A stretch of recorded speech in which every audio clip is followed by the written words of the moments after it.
Well, the reality is not all marriages end in happily ever after. Sometimes divorce does happen, and it can be stressful for everyone involved, especially the children who are there at the center. It is worse for them, definitely, and so parental separation, it can trigger feelings of anxiety or depression in younger family members. We've got Dr. Katherine Dilzell from the Parenting Center at Manning Family Children's Hospital joining us now with some ways that parents can help their kids through a tough situation. I mean, as they're trying to navigate it, you don't want to forget about your kids. Good morning. Exactly. Good morning. Thanks for having me. Of course. The first thing that parents really want to do is just to be consistent. And parents need to be on the same page when it comes to things like rules and routines, so that it doesn't matter where the child is staying, if they're going back and forth between households, because the expectations are going to be the same no matter what. The next thing that parents really need to be on the lookout for is just changes in behavior. And to a large extent, that depends on the age of the child. So if you have a younger child, you might notice more whiny or clingy behavior, changes in eating, sleeping, or even bathroom habits.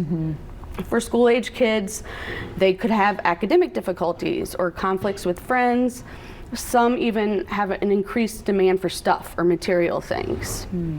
And then with teens, drug and alcohol use is going to be a concern, but also withdrawal from friends and family, depression.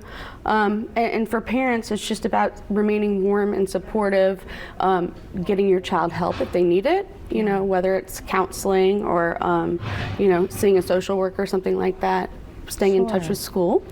Yeah, those are definitely important ones. So paying attention to their routine. What else should parents do?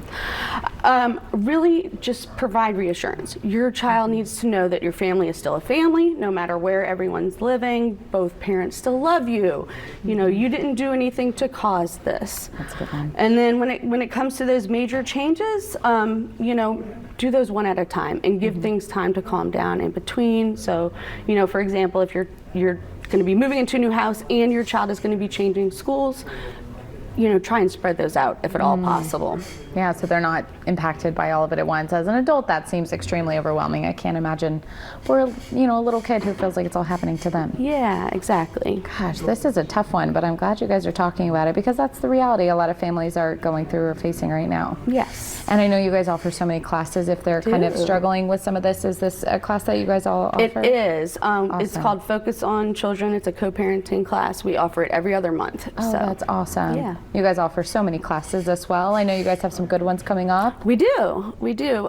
There's Growing Up Part 2, which is coming up May 8th.